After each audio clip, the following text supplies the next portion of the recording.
Ang kwentong ito ay hinango sa tunay na pangyayari. Taong 1986, sa isang liblib na baryo sa bayan ng Imlang, North Cotabato, nagsimulang kumalat ang takot at kaba sa mga residente dahil sa sunod-sunod na misteryosong pagkawala ng tao, lalo na tuwing gabi. Hindi ito ang karaniwang kaso ng paglalayas o aksidente. Ang mga hayop sa bakuran ay tila may naaamoy sa gabi. Panay ang tahol at tila may kinakatakutan. Ang unang nawala ay si Buknoy, isang batang 8 taong gulang na anak ni Mang Teodoro at Aling Cora. Ayon kay Aling Cora, huling nakita niya ang anak habang naglalaro sa likod ng kanilang bahay bago magtakip silim. Teodoro, saan kaya ang anak natin na si Buknoy? Hindi pa rin bumabalik. Wika ni Aling Cora habang nililibot ang paligid ng bahay nila. Kanina pa ako umiikot wala akong makita kahit anino niya. Sagot ni Mang Teodoro, bitbit ang lampara. Naghalughog ang mga kapitbahay buong gabi pero walang bakas ng bata.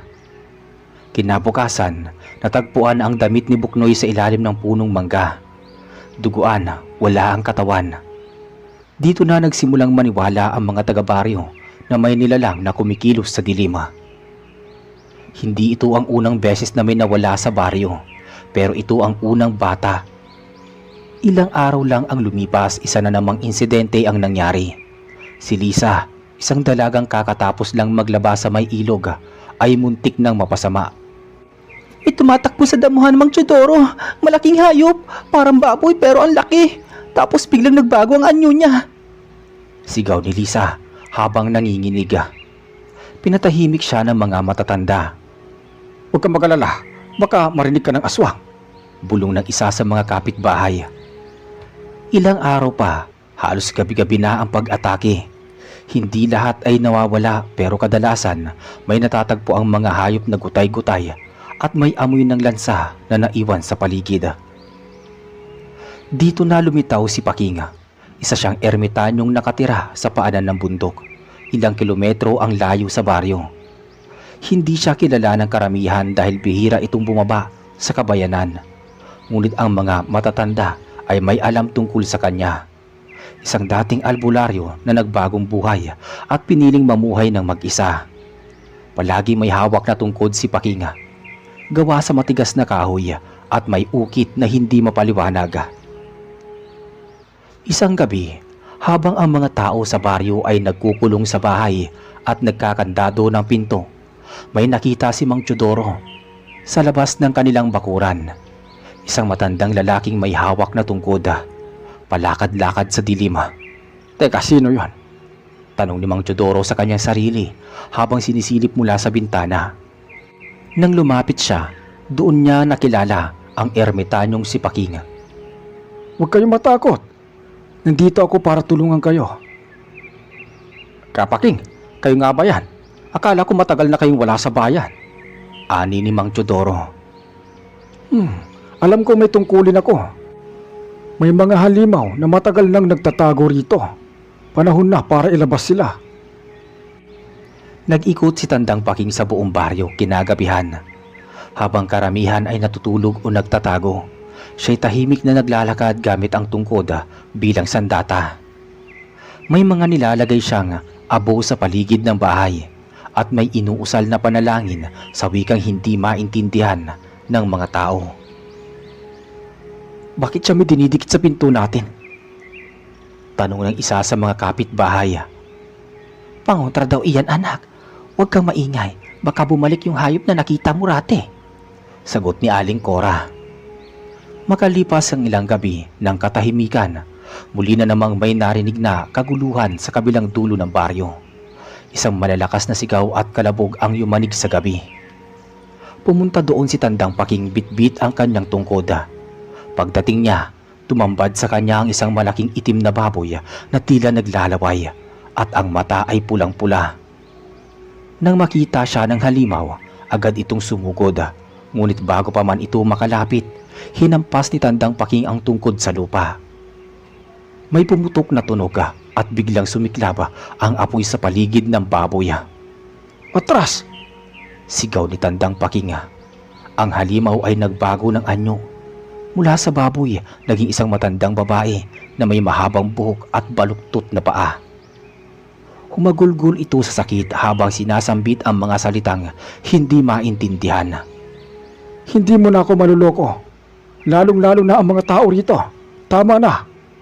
Mahinang sabi ni Tandang Paking bago tuluyang itinarak ang kanyang tungkod sa lupa. Muling sumiklab ang apoy at pumulupot ito sa anyo ng babae. Sa isang iglap, nawala ito. Parang usok na tinangay ng hangin. Naging abong tuluyan. Kinabukasan kumalat ang balita. Marami ang humanga kay Tandang Paking. Ngunit marami din ang natakot. Ilan sa mga tao ay nagtangkang alamin kung sino ang babaeng aswang na yon. Pero walang makapagturo kung sino siya. Mula noon, gabi-gabing naglalakad si Tandang Paking sa baryo. Tahimik, mag-isa. Parang may sinusundan o inaamoy sa hangin. Hindi niya sinasabi kung ilan pa ang natitira, ngunit bawat gabi ng kanyang pag-iikot ay sinasabayan ng katahimikan. Walang nawawala, walang atake. Isang gabi habang nagbabantay si Mang Teodoro sa may balkonahi nila, muli niyang nasilayan si Tandang Paking. "O Kapaking, salamat sa pagligtas sa amin sabi ni Mang Teodoro. Huwag ka magpasalamat. Hindi pa ito tapos.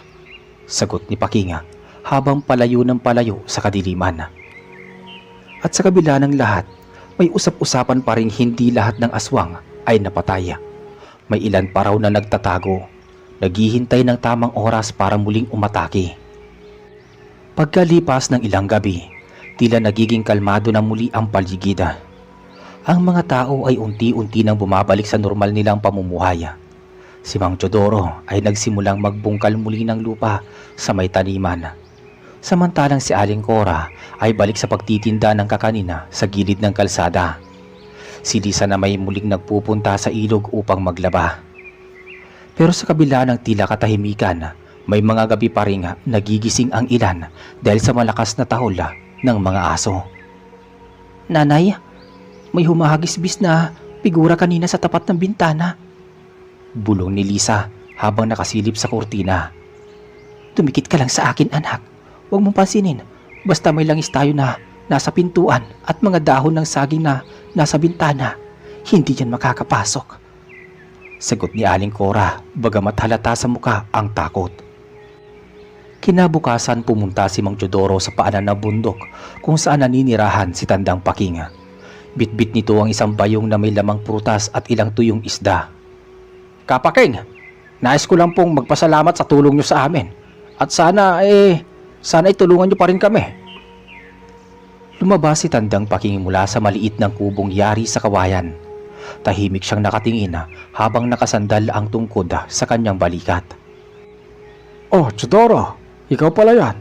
Nararamdaman ko may paparating pa at mas malakas siya kaysa sa huli." Mahinang sagot ni Tandang Paking habang kinukuha ang bayong. "Ano pong ibig niyong sabihin? May kasamahan pa ang aswang na yon?" Hindi lang kasamahan, isa siyang pinuno. At kung hindi ko siya mapipigil, baka ubusin niya ang buong baryo niyo. Habang bumababa si Mang Teodoro pabalik sa baryo, agad siyang pumunta kina Aling Cora upang ipaalam ang babala. "Cora, kailangan natin sabihan ng mga kapitbahay. Sinabi ni Tandang Paking na may mas malakas pa raw na nilalang ang paparating. Hindi tayo maaaring magpabaya. Hindi natin alam kung anong klaseng halimaw ang susunod, pero sigurado akong hindi ito ordinaryo."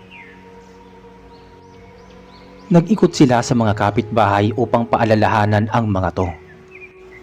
Pinagpapaskil nila sa harap ng bawat bahay ang dahon ng saging na pinahiran ng langis ni Tandang Paking. Lahat ng pinto ay nilagyan ng asin at ang mga batay pinagbabawalang lumabas tuwing gabi. Samantala si Lisa ay hindi makatulog tuwing gabi. Lagi niyang naaalala ang itsura ng hayop na kanyang nakita. Ang pulang mata, ang pagkakatitig nito sa kanya at ang pakiramdam na parabang hindi iyon ang hulang beses na magtatama ang kanilang mga mata. Nanay, bakit parang ako ang hinahanap ng mga yun? Tanong ni Lisa habang mangiyak-ngiyak. Huwag mo isipin yan, anak. Nagsabi si Kapaking na ipagtatanggol niya tayo. Bulong ni Aling Cora habang niyayakap ang anak. Isang gabi habang ang baryo ay tahimik at ang mga ilaw sa bahay ay patay na, muling gumalaw ang mga anino sa kakahuyan. May humuhuni sa itaas ng bubong ni Lisa. Isang malakas na tunog ng pagaspas ng pakpak ang sumunod. Biglang tumahol ang aso ni Mang Teodoro. Sunod-sunod, matatalim at tila may nakikitang hindi pangkaraniwan. Pakeng! Pakeng! Bulong ng hangin na tila tumatawag sa ermitanyo. Mabilis na nagising si Kapaking. Kinuha niya ang kanyang tungkod saka lumabas. Sa liwanag ng buwan, nakita niya ang isang itim na ibon na sobrang laki. Mas malaki pa sa agila. Nakadapo sa puno ng nyog. Hindi mo ako matatakasan. Sambit ni Tandang Paking habang tinututok ang tungkod. Bumigat ang hangin. Ang ibon ay bumaba at sa ere ay nagbago ng anyo. Isa itong lalaking matangkad, kalbo, may itim na balat at matatalim ang kuko. Nakangisi ito habang tumititig kay Kapaking. Matagal na kitang inaabangan, Tandang Paking. Bulong ng nilalang. Ako ang bantay ng baryo. Hindi ka makakapasok dito. Sagot ng ermitanyo. Biglang sumugod ang nilalang. Sa bilis ng kilos nito, halos hindi makita ng mata. Ngunit sanay na si Paking. Hinampas niya ang tungkod sa ere. Bumuo ito ng alon ng hangin na nagpatalsik sa nilalang. Nagpatuloy ang kanilang sagupaan. Sa bawat palo ni Paking, may sinasambit siyang dasala. Sa bawat hampas ng nilalang, lumilikha ito ng tunog na parang halakhak ng maraming boses. Ang buong baryo ay nagising sa ingay. Lumabas si Mang Teodoro at Aling Cora. Nagsindi ng lampara. Lisa, manatili ka sa loob. Huwag kang lalabas. Sigaw ni Aling Cora. Nang sumilip si Lisa sa bintana, nakita niya si Tandang Paking na duguan ang kanang braso. Ngunit kahit ganon, matibay pa rin ang kapit niya sa kanyang tungkod. Hindi mo ako mapapatumba hanggat ako'y humihinga pa. Wika ni Tandang Paking habang sinaksak sa lupa ang dulo ng kanyang tungkod.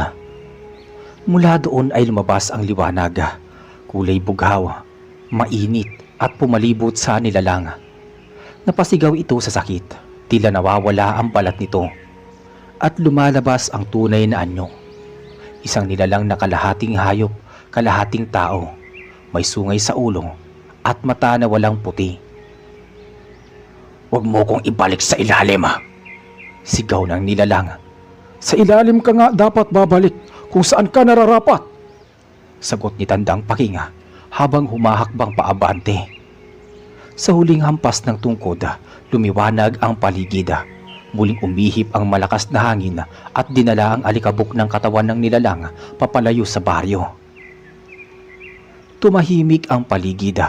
Hinihingal si Tandang Paking. Nakaluhod siya sa gitna ng daan, hawak pa rin ang kanyang tungkod. Lumapit si Mang Teodoro at inilalayan siya. "Kapaking, ayos lang po ba kayo?" Ngayong gabi, oo. Pero hindi natin alam kung kailan babalik ang kadiliman. Hanggat may mga taong may masamang layunin, palaging may anyo sila sa dilim. Sagot ng ermitanyo. Nagbigay pugay ang buong baryo kay Tandang Paking. Lahat ay nag-alin ng pagkain, prutas at mga gamot. Ngunit hindi siya nagtagala.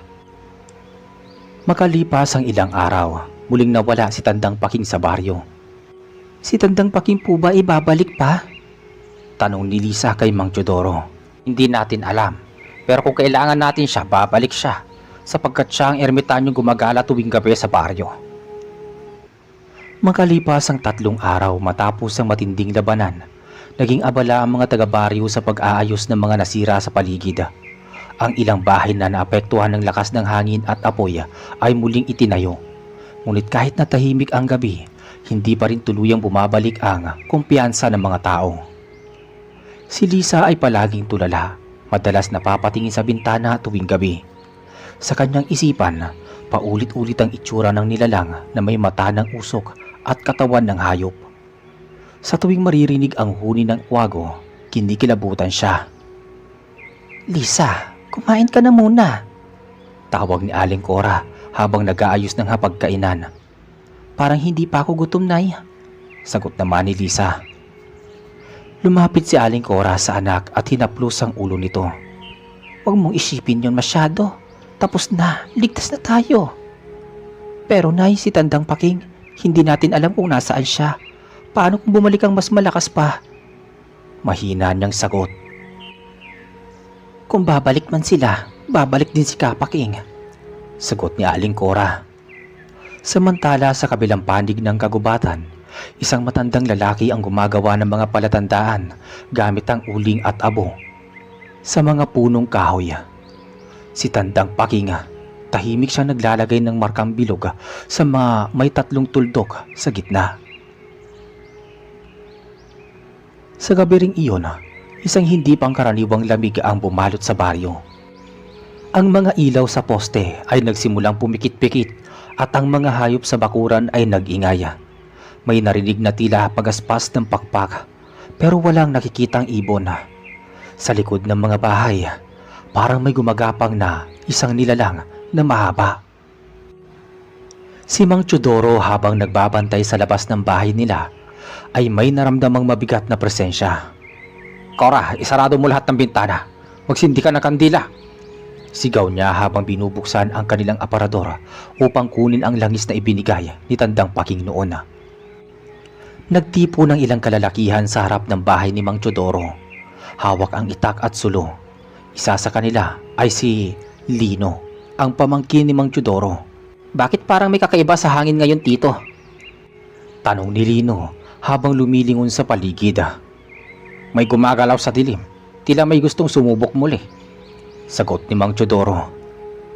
Maya-maya biglang sumigaw si Lisa mula sa kanilang bahay.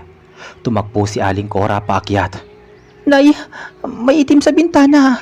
Nakatingin sa akin. Sigaw ni Lisa habang nanginginig. Pagsilip nila, wala na ang nilalang pero naiwan ang marka ng malaking kuko sa bintana. 3 guhit, malalalim at may bahid ng kulay itim na rikido. Kinabukasan bumalik si Mang Teodoro sa paanan ng bundok. Doon niya nakita si Tandang Paking na nakaupo sa ilalim ng punong balite. Nakapikit at tila nagmumuni-muni. "Tandang Paking, bumalik na sila. Nakita ulit ng anak ko ang anino kagabi. May bakas sa bintana namin. Hindi pa sila tumitigil sa gusto nilang gawin." Sampit ni Mang Teodoro habang nagkahabol ng hininga. Dumilat si Tandang Paking. Hindi sila tuluyang umalis. Kapag nasugatan sila, nagtatago lang. Kailangan kong malaman kung saan sila nanggagaling. "Paano nyo malalaman yon?" Tanong ni Mang Teodoro. May iniwang marka ang pinuno nila. Bawat lugar na tinatakpan niya, may bahid ng itim na likido. Sundan natin iyon. Sagot ng ermitanyo habang tumayo habang hawak ang kanyang tungkod. Naglakad silang dalawa papasok sa kagubatan. Sa bawat hakbang, tinitignan ni Tandang Paking ang lupa, ang mga dahon at ang paligid ng puno. Sa may ilalim ng isang matandang punong kahoy, nakita nila ang isang butas sa lupa. Hindi ito ordinaryong lungga. May palatandaan ng kamay ng tao at may mga hibla ng buhok sa gilid ng pasukan. Dito sila dumadaan. Bulong ng ermitanyo. Lumuhod siya at isinuksok ang isang piraso ng balat ng kahoy na may langis. Pagpasok nito, may umalingasaw na amoy. Halo ng asopre, dugo at bulok na karne. Hindi lang sila nagtatago rito. Dito sila nagpapalit ng anyo. Dagdag pa niya. Pagbalik nila sa baryo, agad silang nagpatawag ng pulong. Sa harap ng kapilya, nagtipon ang mga tao. Si Mang Teodoro ang nagsalita. "Mga kabaryo, hindi pa tapos ang panganib sa ating baryo. Ngunit si Tandang Paking ay may plano. Kailangan natin ang tulong ng bawat isa." Tumango si Tandang Paking. Hindi sapat na ako lang ang kumilos. Kailangan nating takpan ang mga daan patungo sa kanilang lungga. Kailangan nating lituhin sila. At kapag lumitaw muli ang pinuno nila, sabay-sabay tayong lalaban. Wika ng ermitanyo. Nagkabit ang mga tao ng bitin-bitin na dahon ng saging na may asina sa mga daanan. Naglatag ng mga pulot-pukyutan sa paligid para makilatis kung may dumadaan na aswang. Ginamit ni Tandang Paking ang mga langis na nakuha mula sa ugat ng kakawate at dagta ng santol upang lumikha ng bagong orasyon. Ilang gabi silang nagbantay. Sa ikalimang gabi, hindi nila inaasahan ang muling pagbabalik ng pinuno ng mga aswang. Ngunit ngayon, hindi ito nag-iisa. Sa paligid ng baryo, nagsimulang lumitaw ang mga hayop na may pulang mga mata. Pusa, aso at baboy na may baluktot na paa. Lumabas si Tandang Paking mula sa maliit na kubo sa tabi ng simbahan. Kaharap niya si Lisa, si Aling Cora at ilang kalalakihan ng baryo. Nindigan tayo. Kahit takot tayo, huwag tayong bibitiw. Utos ng ermitanyo. Biglang sumalakay ang mga nilalang. Tumakbo ang malalaking baboy sa harap ng bahay ni Lisa. Pinaghihiwa ito ni Lino gamit ang kanyang itak, ngunit muling bumubuo ang laman nito at naging anino. Humampas si Tandang Paking sa may lupa. Mula doon kumalat ang pulang liwanag sa lupa. Nagsigawan ang mga nilalang, tila nasasaktan. Lumabas mula sa dilim ang pinuno ng mga aswang, mas malaki kaysa dati, mas marami ang mata at ang balat ay parang kaliskis ng ahas. Hindi ka na uubra ngayon, sabi ng ermitanyo. Muling nagtagpo ang lakas ng tungkod at bangis ng nilalang. Sumiklab ang laban, pumutok ang mga ilaw, nayanig ang lupa, ngunit hindi pa ito nagwakas. Naglagablab ang paligid habang patuloy ang sagupaan sa pagitan ni Tandang Paking at ng pinuno ng mga aswang. Lumilikha ng apoy ang bawat hampas ng kanyang tungkod habang ang nilalang ay naglalabas ng madilim na usok sa tuwing nasusugatan. Tumigil ang mga hayop na aswang sa paligid at tila pinagmamasdan lang ang laban. Ang buong baryo ay napuno ng usok at liwanag mula sa apoy. Ang mga tao ay nagtipon-tipon sa loob ng kapilya. Hawak ang mga itak, bawang at asina. Lisa, manatili ka sa loob. Huwag kang lalabas. Sigaw ni Aling Cora habang pilit na tinatakpan ang tenga ng anak para hindi marinig ang lagutok ng laban sa labas. Si Mang Teodoro kasama si Lino at 3 kalalakihan ay hindi na rin nakatiis at sumugod sa pinangyayarihan ng laban. Kapaking, hindi na kayo nag-iisa. Sigaw ni Mang Teodoro sabay palo ng itak sa isang anyong baboy na sumugod mula sa gilid. bantayan nyo ang paligid. Huwag kayo magpapatumpik-tumpik. Kapag may nakita kayo may pulang mata, huwag nyong lalapitan. Tagain nyo kaagad. Utos ng ermitanyo habang humahabol ng saksak sa pinuno ng mga aswang. Ang pinuno ay biglang naglaho at nagpakita sa bubungan ng bahay ni Aling Cora. Mula doon ay nagpakawala ito ng malakas na hiyaw at ang tunog ay tila nagdadala ng matinding sakit sa tenga. Nagtakip ng tenga si Lisa habang napaluhod si Aling Cora. Paking! Sigaw ni Mang Teodoro. Ang bubong ni Cora! Tumakbo si Tandang Paking, tumalon mula sa mataas na bahagi ng poste ng kuryente at saka bumagsak sa harapan ng bahay. Mabilis niyang itinaas ang tungkod at itinapat ito sa pinuno. Mula sa ugat ng lupa, sa lihim ng hangin, sa init ng apoy at sa lamig ng tubig, bumalik ka sa pinagmulan mo. Sigaw ng ermitanyo sabay hampas ng tungkod sa ere. Isang matinding liwanag ang bumalot sa pinuno ng mga aswang. Nagsisigaw ito habang unti-unting nababalutan ng apoy ang kanyang katawan. Ngunit bago tuluyang nawala, nagpakawala ito ng makakapal na usok na tumama kay Lisa. Napasigaw si Lisa. Anak ko! Sigaw ni Aling Cora habang niyayakap ang anak. Si Lisa ay nanginginig, namumutla at nanlalabo ang mata. May iniwan siyang sumpa. Bulong ni Tandang Paking habang nilalapitan si Lisa.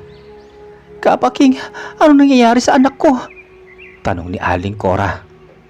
May bahagi ng kaluluwa ng nilalang ang sumanib sa kanya. Gusto nitong tumira sa katawan ni Lisa. Anong dapat nating gawin? Kailangan kong ilabas ang kanyang espiritu sa ilalim ng buwan bago sumapit ang ika-4 na gabi. Kapag hindi, tuluyan siyang magiging daanan ng mga aswang sa mundong ito. Paliwanag ng ermitanyo habang inilalabas ang maliit na sisidlan na may langis. Kinagabihan sa gitna ng liwasan ng baryo, inilatag ni Tandang Paking si Lisa sa baniga. Sa apat na sulok ng baniga ay may kandilang pula at mga dahon ng saging na may abo ng tuyong niyog. Walang lalapit hanggat ginagawa ko ito. Pabala ng ermitanyo. Habang nag-uusal siya ng orasyon, nagsimulang lumamig ang paligid. Ang mga dahon ng saging ay biglang nagliyab kahit walang apoy.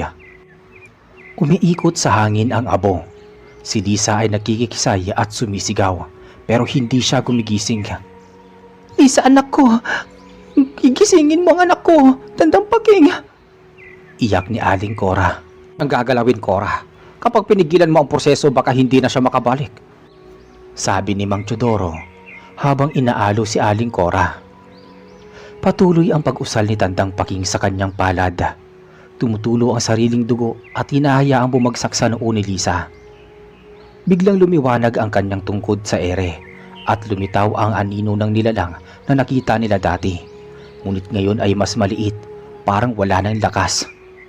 Lumayas ka sa katawan ng batang ito. Sigaw ni Tandang Paking habang itinatapat ang dulo ng tungkod sa naturang figura. Pumiglas ang figura pero hindi ito nakatakas. Umikot ito sa hangin, sumigaw at tuluyang nawala sa anyo ng usok.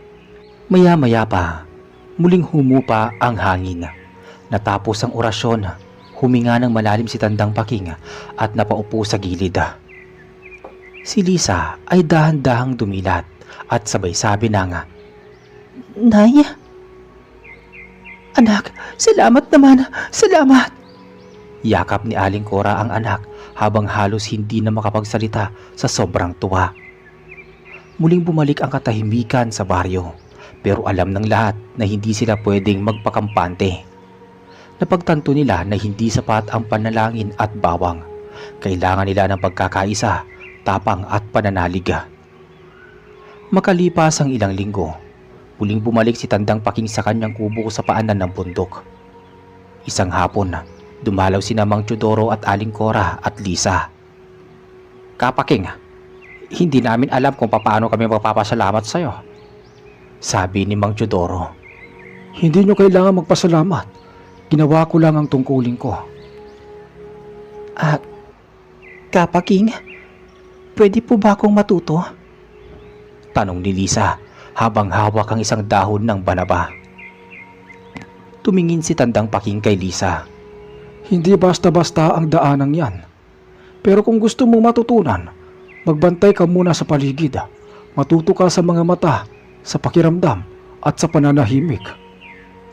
Tumango si Lisa sa sabi ng ermitanyo. Simula noon, tuwing gabi kahit may ilaw sa mga bahay, may mga figurang gumagala pa rin. Pero hindi na ito nakakapasok, hindi na rin ito makalapit. Sa bawat daan na papasok ng baryo ay may marka. Mga guhit na gawa sa abo, langis at dasala. At tuwing gabi, sa dilim ng kakahuyan, may matandang may tungkod na dahan-dahang naglalakad. Bawat hakbang ay bantay, bawat paghinga ay dasala, bawat tingin ay paghahanap sa mga nilalang na ayaw magpatahimik. Sa likod ng bawat pintuan ng bahay, alam ng mga taga-baryo na kahit hindi nila nakikita si Tandang Paking, nariyan lang siya, gising, nagmamasid, handang lumaban kung kinakailangan. Makalipas ang ilang linggo mula nang mailigtas si Lisa mula sa isang anino ng pinunong aswang, unti-unti nang bumalik sa normal lang takbo ng buhay sa baryo ng Imlang. Ngunit kahit pamantila wala ng panganib, hindi pa rin lubos na nakakalimot ang mga residente sa mga gabi ng takot, lagim at pag-iyak. Tuwing dapit hapon bago pa magtakip silim, inaakyat na ng mga bata ang kanilang laruan. Ang mga matatanday may kanya-kanyang bitbit na dahon ng saging, bawang at langis mula kay Tandang Paking. Si Lisa ay hindi na rin gaya ng dati, mas tahimik, mas mapagmasida at madalas ay kasama na ni Tandang Paking sa paanan ng bundok upang tumulong sa mga ritual. Kapaking, yung langis po ba na pinapahid natin sa pinto, tumatagal ng ilang araw po? Tanong ni Lisa habang nililinis ang mga gamit nilang sisidlan. 3 gabi ang bisa niyan. Pagkatapos nun, kailangan palitan. Hindi ito ordinaryong langis. Niluto ito mula sa dagta ng santol at ugat ng anay bunga, kahoy. Hindi ito gawa sa amoy, kundi sa proteksyon. Sagot ni Tandang Paking habang pinupunasan ang tungkod. Bakit hindi na lang po natin sunugin ang buong lungga ng mga nilalang na yon? Dagdag pa na tanong ni Lisa. Hindi lahat ng nilalang ay nakakulong sa isang lugar. Yung iba naglalakad din, nakikihalubilo. Ang iba parang taong normal, tahimik, pero sa gabi nag-iiba ng anyo. Sagot ng ermitanyo. Sa kabilang dako, si Mang Teodoro ay abalang-abala sa pagtatayo ng bagong bakod sa paligid ng kanilang bahay. Tinulungan siya ni Lino habang si Aling Cora naman ay naghahanda ng pananghalian. Teodoro, tingin mo ba talaga ligtas na tayo? Parang may pakiramdam pa rin ako na minsan may nagmamatsyag. Sambit ni Aling Cora. Hindi natin masisiguro yun, Cora. Pero mas mabuting handa tayo. Basta si Tandang Paking ay nasa tabi-tabi lang. Alam kong hindi niya tayo pababayaan. Sagot ni Mang Teodoro. Nang gabing yun, tahimik ang paligid. Mas tahimik kaysa sa karaniwan. Ang mga ilaw sa poste ay hindi kumukurap. Walang tumatahol na aso. Walang ihip ng hangin. Tila may bumabalot na kabigatan sa ere. Sa gitna ng gabi, may narinig na kaluskos sa likod ng bahay ni Lisa. Tumayo agad si Aling Cora at sinilip ang bintana. Teodoro! Mahinang bulong ni Aling Cora. Parang may gumagalaw sa likod. Kumuha agad ng itak si Mang Teodoro at lumabas. Si Lino ay sumunod, hawak ang maliit na lampara. Habang naglalakad si Mang Teodoro sa likod ng bahay, narinig niya ang mahingang pag-iyak, boses ng batang lalaki. Tito, narinig mo yon? Tanong ni Lino. Oo, parang boses ni Boknoy. Bulong ni Mang Teodoro. Napahinto sila. Sa ilalim ng puno ng bayabas, may aninong nakaupo, nakatalikod. Maliit ang katawan, parang bata. Boknoy, ikaw ba yan? Tawag ni Mang Teodoro. Nanginginig ang boses. Dahan-dahang lumingon ang nilalang. Hindi ito si Boknoy.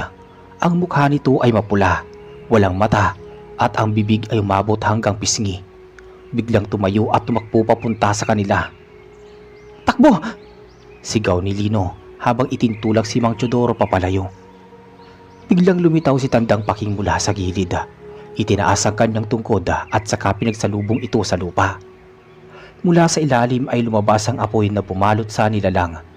Napasigaw ito, nagsiklab at biglang nawala sa anyo ng usok. Hindi iyon si Buknoy. Isang maharlikang manlilinlang. Ginagamit ang anyo ng mga namatay upang makapasok. Paliwanag ni Tandang Paking habang hinahaplos ang kanyang tuhod. Kapaking, paano yun nalaman na nandito na naman sila? Tanong ni Mang Teodoro habang pinupunasan ng pawis sa noo. Ang hangin ay may kwento. May amoy na hindi mo makikita pero mararamdaman mo. Sa kasimula ng gabing tinangka nilang kunin si Lisa, alam kong hindi na sila titigil hanggat hindi nila nasasakatuparan ang kanilang layunin. Ang buksan ng daan ng ilalim. Sagot ni Tandang Paking. Kinabukasan, ipinatawag muli ang mga taga-baryo sa maliit na kapilya. Kailangan natin palakasin ang mga harang. Simula bukas, ang bawat pamilya ay dapat may isang miyembro na marunong gumamit ng itak at langis. Si Lisa ang tutulong sa inyo sa paggawa ng mga gamit. Sabi ni Tandang Paking sa harap ng mga tao. Magtutulungan tayo. Walang matitira, walang mahuhuli. Isang baryo tayo. Sabi naman ni Ginoong Chidoro. Sumunod na linggo, sinanay ni Tandang Paking ang ilan sa mga kalalakihan at kabataan ng baryo sa pagbuo ng mga panangga, pangontra at pagkilala sa mga palatandaan ng aswang. Si Lisa ay tinuturuan ng mas malalalim na kaalaman sa paggamit ng mga daong ugat at orasyon. Habang abala sa pagsasanay, isang matandang babae ang lumapit kay Tandang Paking. Siya si Inyang, isa sa pinakamatandang residente ng baryo na halos hindi na lumalabas ng bahay. Paking, may kailangan kang malaman. Hindi lang basta dumating ang mga aswang dito. May nagpatawag sa kanila. Sabi nito. Teka, sino naman yon? Isang lalaki na dati mong kasama sa bundok. Naghihiganti siya. Sinumpa niya ang baryo dahil sa ginawa mo. Sagot ni Tandang Inyang. Napatingin si Tandang Paking sa malayo. Tila may naalalang malalim sa kanyang nakaraan. Si Mariano. Mahinang sambit ni Tandang Paking. Siya ang nagdala ng kadiliman dito. At habang siya ay buhay, hindi titigil ang mga yon. Napatitig si Tandang Paking sa tungkod niya. Alam niyang darating ang panahon na hindi lang siya ang kailangang lumaban, kundi ang buong baryo. Nang sumunod na gabi, may narinig na ulos ng alingaw-ngaw mula sa bundok. Isang matinis na tawa, kasunod ng malalakas na yabaga. Nang sumilip si Lisa sa bintana, nakita niya sa may kakahuyan ang isang lalaking nakaputi. May mahabang buhok at hawak ang isang baston na gawa sa buto. Kapaking, Bulong ni Lisa habang nanginginig. may isa pang kagaya ninyo.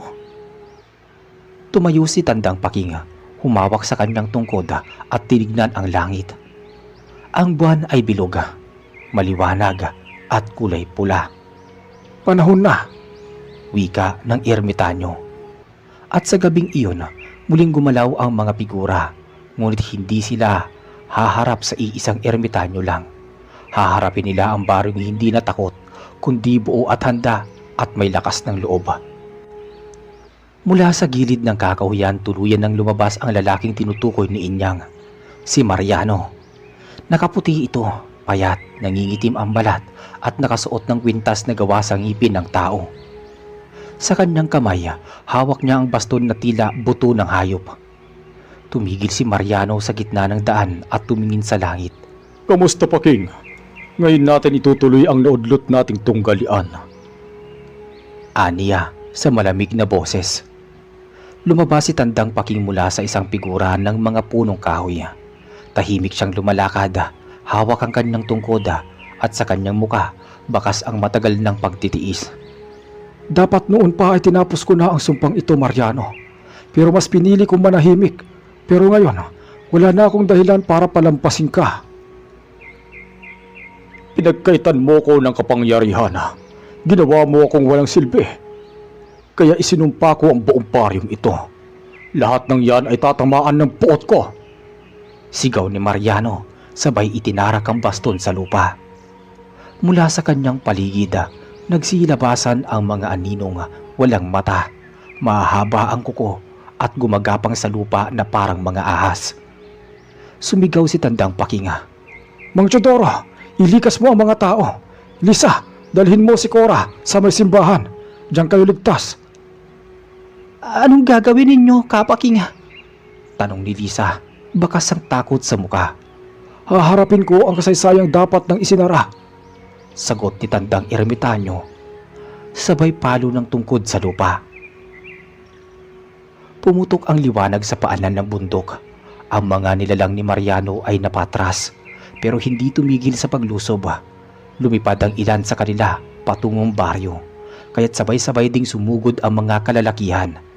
Sina Mang Teodoro, Lino at ang ibang kabataan, hawak nila ang mga itak, langis at asina. Nasa harapan nila si Lisa, nakasuot ng puting damit at may hawak na garapon ng abo. Alam niyo na ang babala ni Kapaking. Huwag kayong matakot. Ang mga nilalang na yan ay umaatras sa liwanag. Sigaw ni Lisa habang inihahagis ang abo sa hangin. Habang sa paanan ng bundok, naglalaban sina Tandang Paking at Mariano. Tignan mo ang baryo mo, Paking. Nasusunog na. Sinakmal na ng nilikha kong halimaw. Nasaan ang kabutihan mo ngayon? Wika ni Mariano. Hindi mo sila mauubos, Mariano. Dahil hindi lang ako ang lumalabang ngayon. Isang baryo ang pumapagitna sa iyo. Sagot ni Tandang Paking.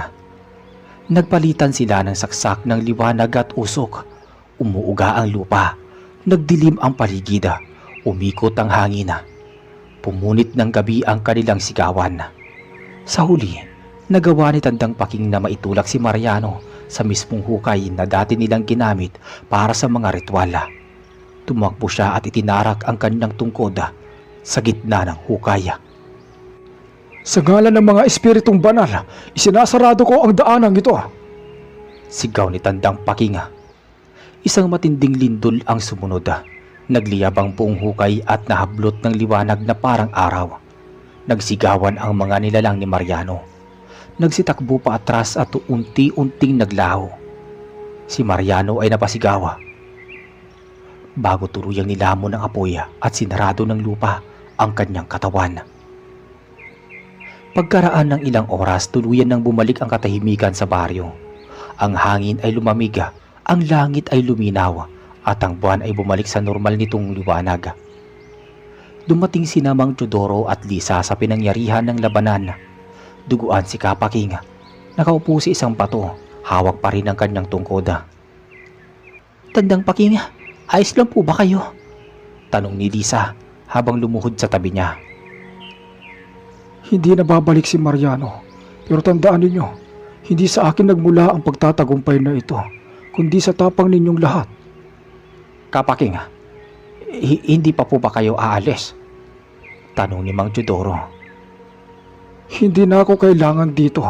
Magsisimula akong maglakad muli. May ibang lugar na tinatawag ang tungkod ko.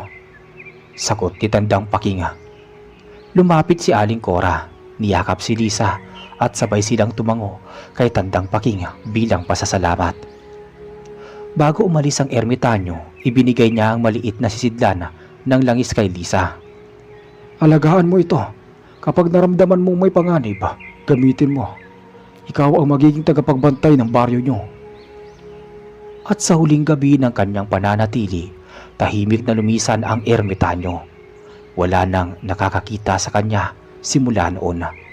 Ngunit sa tuwing sasapit ang dilim, nararamdaman ng mga taga-baryo ang malamig na ihip ng hangin na dumaraan sa mga bubungan. Palatandaan na kahit wala siya sa paningin, hindi sila kailanman nag-iisa. Sa likod ng katahimikan ng baryo ay lagi may banta, ngunit sa pagkakaisa, tapang at pananalig, walang halimaw na hindi kayang labanan. Hindi kailanman magwawagi ang dilim kung ang bawat isa ay magiging liwanag sa isa't isa. Ang tunay na lakas ay nasa puso ng mga taong handang magsakripisyo para sa kabutihan ng lahat. Tulad ni Ermitanyo Paking, ang ermitanyong gumagala tuwing gabi sa baryo. Maraming salamat po sa inyong pakikinig. Kita-kits sa susunod na kwento.